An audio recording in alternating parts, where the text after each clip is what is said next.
Good morning, everybody. Before I start my formal remarks, I just want to take a moment to really acknowledge the incredible work that the American Sephardi Federation does under the leadership of Executive Director Jason Guberman and the Chairman of the Board, Mr. David Dangur. The ASF on a daily basis is providing thought leadership through the incredible public programming and scholarly conferences that take place here on a daily basis. And also you've brought successfully the voice of the Edot HaMizrach and Sephardi communities to the broad Jewish community through your work at the Conference of Presidents and really all across the space of the Jewish communal landscape. So my tremendous kudos to you on your work, which is important and impactful. And thank you so much for having me here today.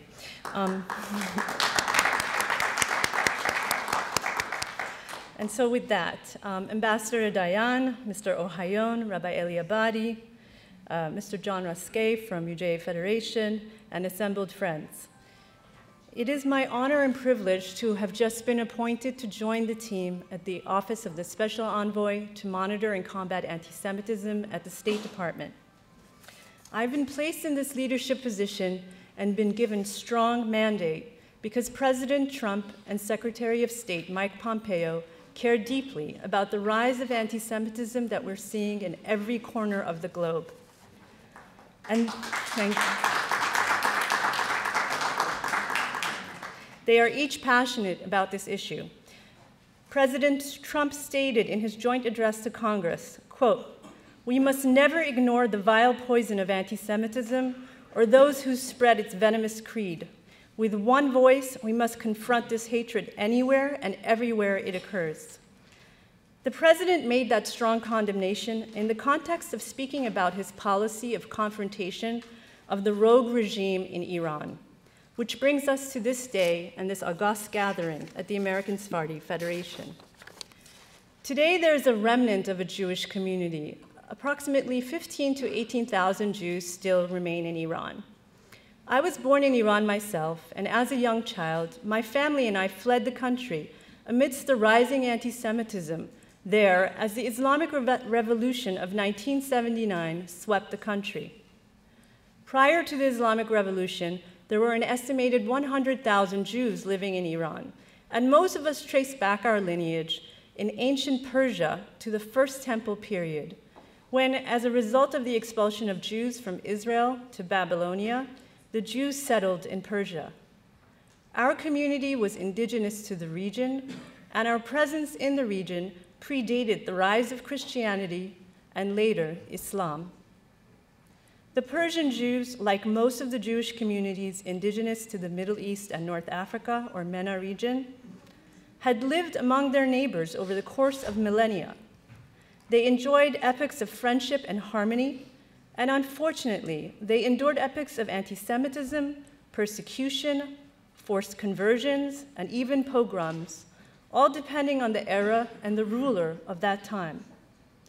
Nonetheless, these ancient Jewish communities persisted for thousands of years in their home countries, and they were a part of the very fabric of their societies, contributing to the advancement and betterment of their countries.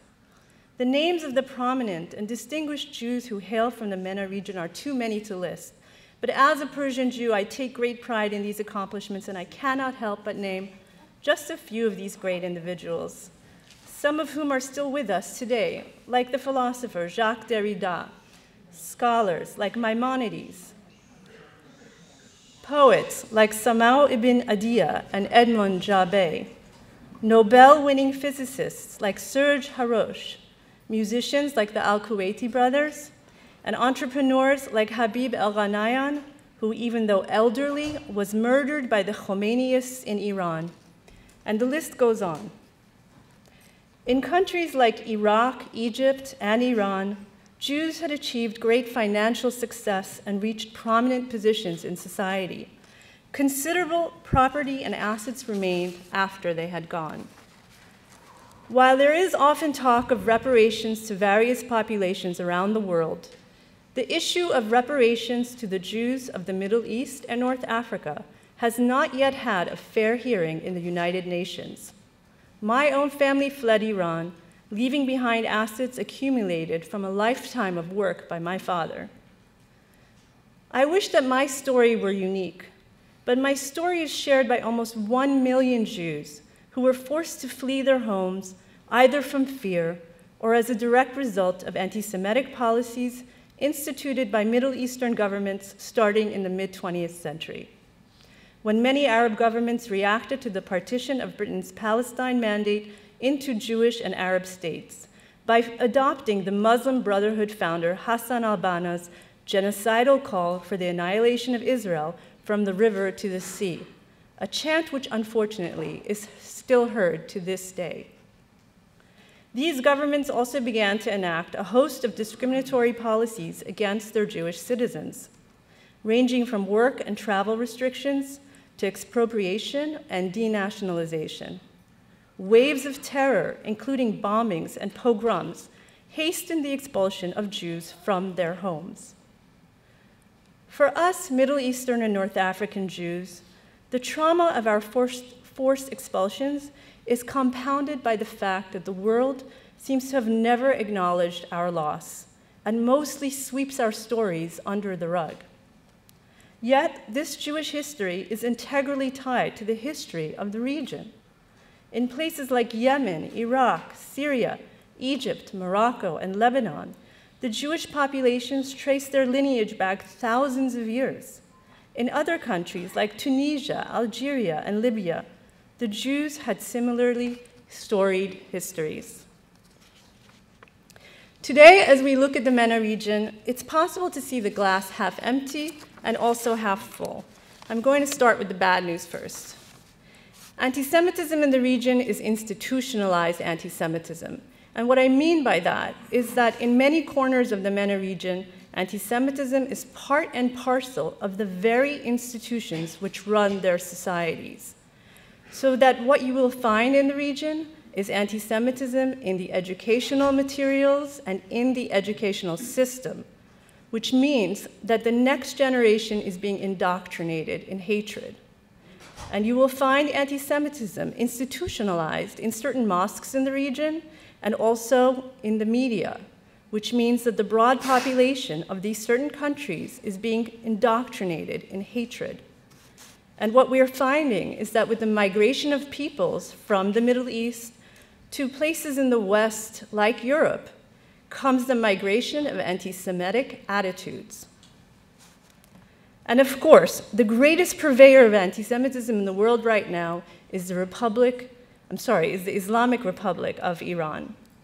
The Iranian regime routinely calls for the destruction of the Jewish state of Israel.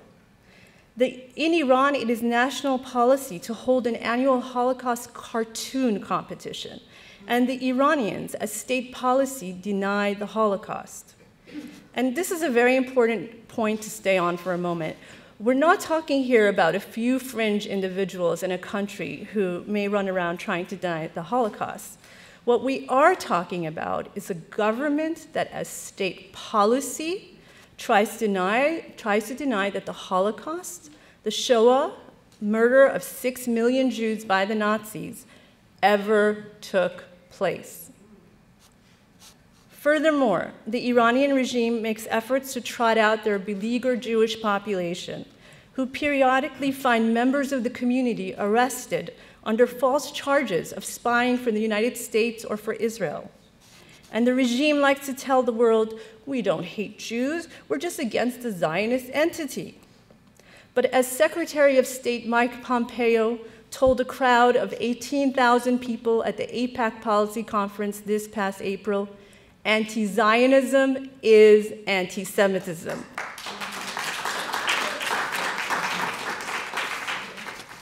And so we will not be fooled by Iranian attempts to disguise their anti-Semitism under this false banner. But now let me turn to some of the good news coming out of the Middle East and North Africa. We're seeing some hopeful new trends, a thawing of relations between certain Arab countries and the Jewish world, and a certain realignment and shifts in the region, which may bode well for relations between the Jewish people and the area. In countries like Morocco, the United Arab Emirates, Bahrain, Oman, and Saudi Arabia, we are seeing synagogues being opened for the first time. We're seeing the national constitutions include the Jewish people, and we're seeing relations between kings and prime ministers and the leaders of the US Jewish community. And so I am hopeful. I am hopeful that we can end the indoctrination of children in hatred. I am hopeful that we can build bridges again between the Jewish people and their former neighbors in Arab lands, and again, one day, even in Iran. And I am hopeful that we can beat back this scourge of anti-Semitism in the region and build a truly lasting peace. And with that, I thank you for having me here today and wish you salam, shalom.